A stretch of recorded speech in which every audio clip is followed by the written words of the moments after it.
Scroll disclaimer: the story is a work of fiction. Any resemblance to actual persons, living or dead, or actual events is purely coincidental. The story contains emotional themes including loss, adoption, and family reunion, which may be sensitive for some readers. It is intended for mature audiences who appreciate emotional, dramatic storytelling. All characters and events have been created for the purpose of fictional entertainment. It was a quiet Thursday afternoon, the kind that crept by unnoticed. The kind that reminded Linda of how still her house had become since her husband passed away last winter. Outside, the summer sun poured through the window, casting golden light onto the kitchen floor as she busied herself with lunch preparations. She hummed softly, chopping tomatoes, then moved to the stove where a pot of water began to simmer. The scent of garlic and basil filled the room, one of the few things that still brought her a sense of comfort. Cooking had always been her therapy, even before grief became a permanent resident in her home. She wasn't expecting company. She rarely did anymore. Her house, nestled in a quiet suburban neighborhood, was mostly surrounded by other families, young couples with kids, or older retirees. Her neighbor, Sarah, had a teenage son named Ethan. Linda had watched him grow up over the years, polite but distant, always rushing somewhere with his headphones on.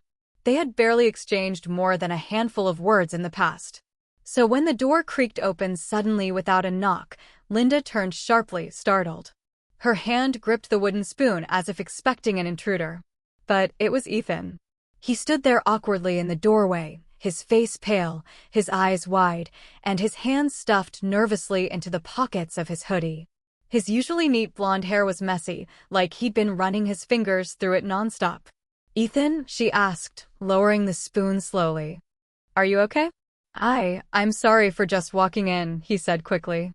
"But I didn't know where else to go." Her heart skipped a beat. Something in his tone wasn't casual, it was shaky, urgent, heavy. She gestured toward the table. "Sit down, sweetheart. Do you want some water?"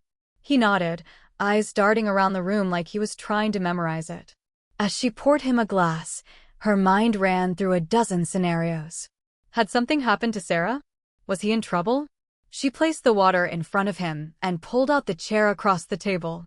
"You're safe here," she said gently. "Just tell me what's going on." He opened his mouth once. Nothing came out. The second time, his voice cracked.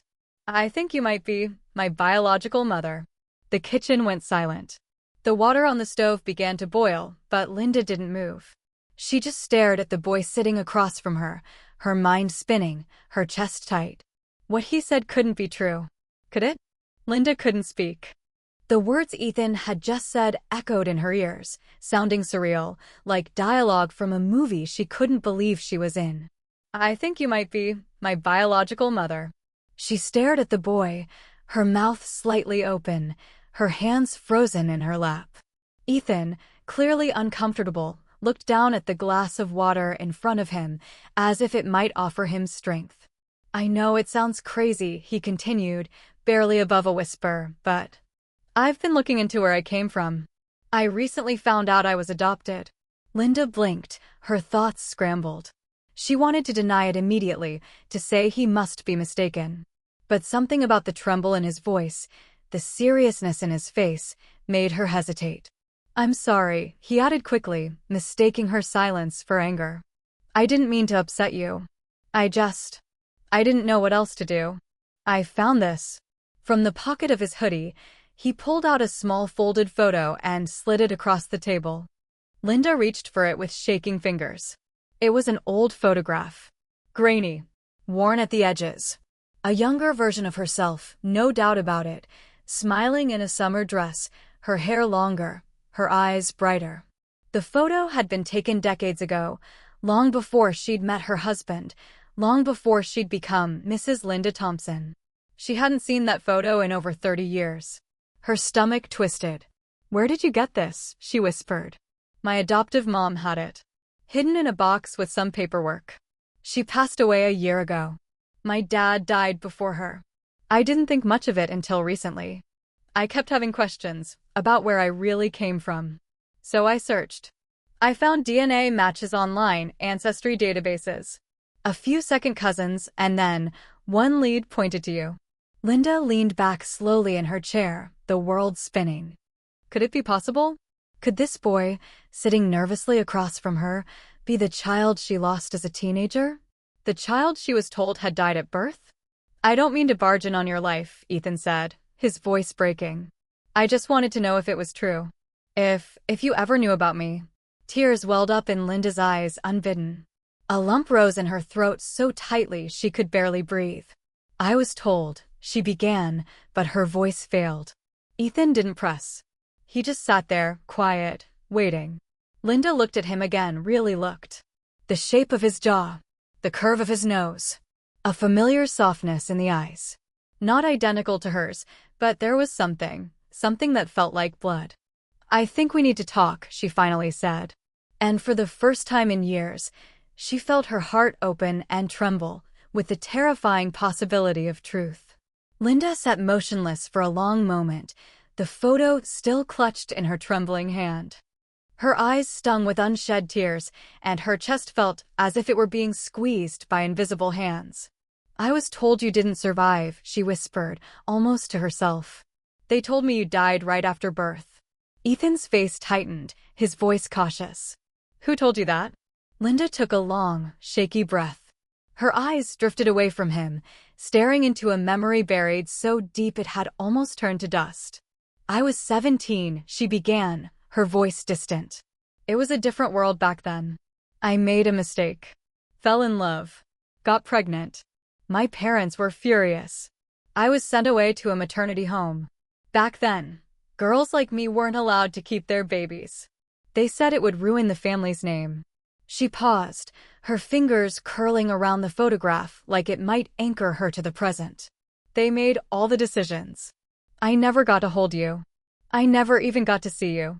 I just remember waking up and the nurse. She told me you didn't make it. That there were complications. That you were gone. She looked back at Ethan now, her voice trembling. But you weren't. He nodded slowly. I guess they lied to both of us. The silence that followed was heavy, layered with grief neither of them had ever been prepared to carry. Linda couldn't stop the tears that finally spilled over. A mix of rage, sorrow, and guilt boiled inside her, guilt for not fighting harder, rage for the choices taken from her, sorrow for the years lost. I lived my whole life thinking I failed my baby, she whispered. That I wasn't strong enough. I never told anyone. Not even my husband. Ethan leaned forward slightly, his voice gentler now. I'm not here to blame you. I didn't come for answers, not really. I just wanted to know the truth. To see if there was a piece of me out there that made sense. Linda looked at him, truly looked. His face wasn't a mirror of hers, but it was familiar in a strange, aching way. A resemblance not just in features, but in presence. The way he sat, uncertain but composed. The way his hands trembled when he wasn't thinking about them. I don't know what to do with this, she admitted. With you. With all of this. You don't have to do anything, he replied quietly. I just needed to meet you.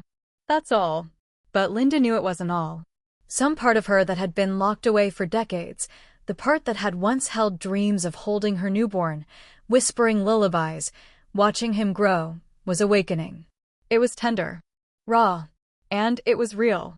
After Ethan left that afternoon, the house fell into silence again, but it wasn't the peaceful kind Linda had grown used to. This silence was loud. It pressed against the walls, settled in her chest, and echoed every time she tried to breathe. She sat at the kitchen table for what felt like hours, staring at the photo Ethan had left behind. Her younger self smiled back at her, unaware of the heartbreak that would come. How could so much have happened in one single day? The next morning, she rose early, unable to sleep. She brewed a cup of coffee and sat by the window, watching as the sun spilled across the yard. Her hands trembled around the mug. Ethan's words repeated in her mind like a chant she couldn't silence. I found out I was adopted. I think you might be my biological mother. It seemed impossible, but too many things were lining up. The photograph. The timelines. The emotions that flooded her when she saw his face. Could it really be true? She pulled out an old shoebox from the back of her bedroom closet. It was filled with fragments of a life she'd tried to forget, letters from her parents, brochures from the maternity home, a yellowing hospital wristband with her name on it. Her heart raced as she sifted through them, searching for anything that might confirm the truth. And there it was. An official-looking paper, thin and fragile from age. Infant adoption agreement. Her name was there. So was the hospital's. The date matched Ethan's birth year. But it didn't say the baby died. It said placed in care. Linda covered her mouth with both hands as the truth slammed into her like a wave. The nurse had lied. Her parents had lied. Everyone had lied. She hadn't lost her baby to death. She had lost him to secrecy. The world blurred as hot tears flooded her eyes. She had been robbed of her child, her right to hold him, to name him, to choose. He had grown up just a few houses away all this time, and she never even knew. By afternoon, her hands stopped shaking long enough for her to pick up the phone. She found the courage to dial the number Ethan had left on the corner of the photo. He answered on the third ring. "Hello." "It's me," she said softly. "Linda." Silence. Then, "Hi." "I went through my old things," she continued, her voice cracking. "I found the adoption papers. You were right. I wasn't told the truth." Ethan didn't respond right away, but she could hear the emotion in his breath. "Thank you for telling me," he said finally. "I don't know what happens next," Linda admitted. "But if you want to talk again, I'd like that." A pause. Then, "I'd like that too."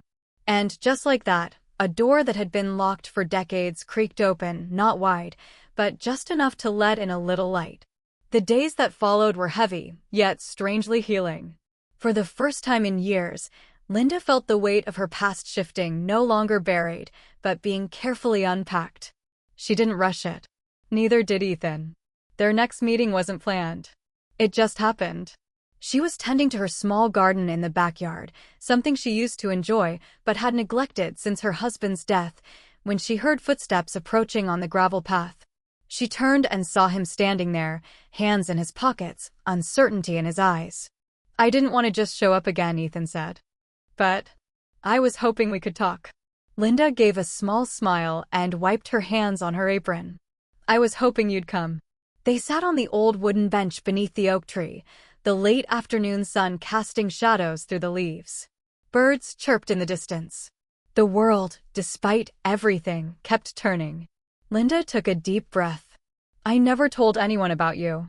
Not my friends. Not my husband. Not even myself, not really." Ethan looked at her, surprised. "Why?" "I think I was ashamed," she said honestly. "Not of you, never of you, but of how it all happened. Of how little control I had. And when they told me you died, I buried it. Deep. I forced myself to forget, to move forward, to survive." Ethan was quiet for a moment. Then he said, "I always felt like something was missing. My adoptive parents were kind, good people. But I always knew there was something more. Something no one was telling me." Linda looked down at her hands. "They stole your story from you, just like they stole mine." There was a pause, thick with understanding. "I kept wondering," Ethan said, "what kind of person my real mother might be. I imagined all kinds of things. But I never thought she'd live a few doors down. That she'd be someone kind. Someone hurting, too." Tears brimmed in Linda's eyes again, but this time they weren't just from grief. There was something else, connection. She reached out slowly and took his hand. It was warm, slightly calloused. He didn't pull away. "I can't get back the years we lost," she whispered. "But if you're willing, I'd like to start fresh. Get to know you. Not just as the boy I lost, but the young man you've become." Ethan nodded, his voice tight. "I'd like that." They sat in silence after that. Not awkward, not forced. Just peaceful. For the first time in decades, Linda felt a part of herself being restored, stitched back together by honesty, forgiveness, and something like hope. As the sun dipped below the trees, they walked back to the house together. And for the first time in a very long while, Linda didn't feel alone. That night, long after Ethan had gone home, Linda lay awake in bed, her mind refusing to quiet. The day's warmth still clung to the air, but inside her a cold uncertainty had begun to form. She stared at the ceiling, thoughts swirling like a restless tide. What if she wasn't enough? What if reconnecting with her would only hurt Ethan more? What if she opened her heart, only to lose him again? The questions gnawed at her, reopening old wounds she thought had healed. The moment of peace they had shared under the oak tree was real, but so was the fear that it could all fall apart. By morning, the doubt hadn't faded. She poured herself a cup of coffee and sat at the dining table, clutching it between both hands like a lifeline. The kitchen, once a place of comfort, now felt like a battlefield of memories.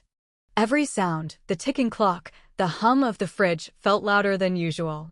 She needed answers. Reassurance. Something to ground her. Digging through an old shoebox again, she found a letter. Faded and brittle. It was from her childhood best friend, Melissa, the only person who knew about her pregnancy back then. The letter was written a few years after the adoption, when they had drifted apart. One line caught her eye. "I still think what they did to you is cruel. You deserve to know the truth about your baby. I hope one day you find peace." Linda closed her eyes, tears stinging once more. Melissa had seen it even then, the injustice, the betrayal. And now, all these years later, the truth had returned. But instead of peace, Linda felt like she was unraveling. She made a decision. She drove across town to the cemetery, to the place where her late husband, Paul, was buried. The sun was high, and the wind carried the scent of cut grass and earth. Kneeling by his grave, she placed a trembling hand on the headstone. "I never told you," she said softly, voice catching, "about the baby I lost. I thought it would ruin us. I thought, maybe if I buried it deep enough, it would disappear." The breeze whispered through the trees as if listening. "He's back, Paul. Our neighbor's boy, Ethan. He's my son. The one I thought I'd never see." She paused, pressing her forehead against the cool stone. "I don't know how to do this. I'm scared. What if I'm not what he needs? What if I fail him all over again?" There was no answer, but the burden on her chest seemed to lighten just a little. As if, even in silence, her grief had been heard. When she stood to leave, she looked up at the sky. Maybe she didn't have all the answers. But she had truth now. And truth, raw and imperfect, was a beginning. A week passed. Neither of them reached out. Linda tried to stay busy, organizing the attic, watering her plants, baking loaves of bread she had no appetite to eat. But Ethan stayed on her mind like a constant whisper. His eyes, his words, the weight of their shared truth. Each night, she would glance at the phone, wondering if she should call him. Each time, she hesitated. Then one quiet Saturday morning, just as she was pulling cinnamon muffins from the oven, the doorbell rang. Her heart stuttered. She wiped her hands and opened the door. It was Ethan. He looked nervous but hopeful, holding a paper bag. "I brought coffee," he said. "Thought you might still like it strong and black." Linda smiled faintly. "Always." She stepped aside, and he entered. The kitchen smelled like cinnamon and sunlight. He set the bag down and pulled out 2 cups. "I wasn't sure if I should come," he said, sitting down. "But I kept thinking about everything. That day in the garden. The way you looked when I told you the truth." "I've been thinking about it, too," she replied, sliding a plate of warm muffins toward him. "Every hour." Ethan reached for one and broke it in half. "It's strange. I grew up wondering where I came from. What my real mother was like. I used to imagine she was a writer. Or an artist. Or maybe someone who traveled the world." Linda chuckled softly. "Sorry to disappoint." "No," he said quickly, looking up. "You're more than I imagined. You're real. You feel like something familiar." A lump formed in her throat. She hadn't expected his words to hit so deeply. "I've been afraid," she admitted. "Afraid I don't deserve to have you in my life now. That it's too late." "It's not," Ethan said. "It's weird, yeah. Messy. But I don't want to let fear make me lose you twice." He reached into his pocket and pulled out a folded photo, the same one he'd shown her that first day, but now it had something new, a second photo taped beside it. A picture of Ethan as a child, around age 7, missing his 2 front teeth and laughing. "I wanted you to have this," he said. "So you don't only remember what you lost, but also what's still here." Linda took the photo, hands trembling. She stared at both images, the girl she once was and the boy she never got to raise. The ache was still there, but beside it, something else had bloomed. Love.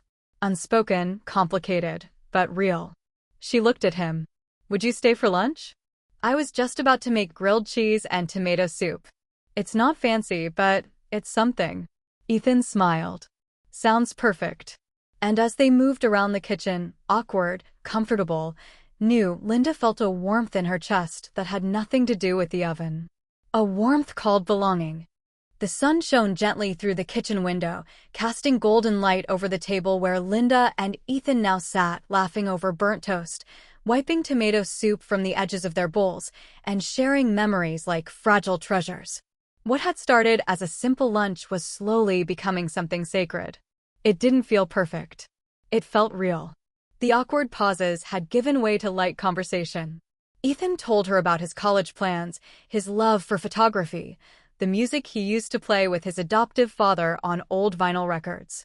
Linda listened intently, soaking in every detail as though it could rewrite time. She laughed at his childhood stories, nodded at his quiet confessions, and offered pieces of herself in return, things she'd never told anyone else. For the first time, she didn't feel like she was talking to a stranger. She was talking to her son. After lunch, they stepped outside into the backyard. The garden was blooming again, sunflowers standing tall, marigolds spreading color like laughter. Ethan took a photo with his phone of the blossoms, then turned the lens toward her. "May I?" he asked. Linda hesitated for a second, then smiled softly. "Go ahead."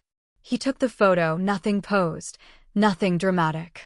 Just her, in her element, a streak of flour still on her cheek, standing next to a tomato vine. "I like capturing moments," he said. "Real ones. The kind you don't stage." She looked at him, her voice low. "I've missed so many moments with you." Ethan glanced at the screen, then at her. "We still have time to make new ones." That single sentence held more grace than anything Linda had heard in years. It didn't erase the pain, but it offered something better, hope. As the day began to fade into evening, they sat beneath the old oak tree again. A breeze rustled the leaves above them. The same tree that had once stood as silent witness to her loneliness was now a backdrop to something precious, rebirth. "I used to eat lunch out here with Paul," she said. "He liked the shade." "I think he'd be glad we met," Ethan replied. "He sounds like someone who would have understood." She smiled, heart tightening with emotion. He had the kindest heart. They sat in silence for a moment, then Ethan said, "I'd like to keep seeing you. Not every day, maybe, but often. If that's okay." Linda reached for his hand, gripping it gently. "I'd like that more than anything." In that moment, it no longer mattered how many years they had lost. What mattered was the table they now shared, the photographs they would take, the meals they would cook, the conversations yet to come. The past had been rewritten not in ink, but in forgiveness. And in the golden quiet of her backyard, with her son by her side, Linda finally felt the thing she had longed for all her life, peace. C. 457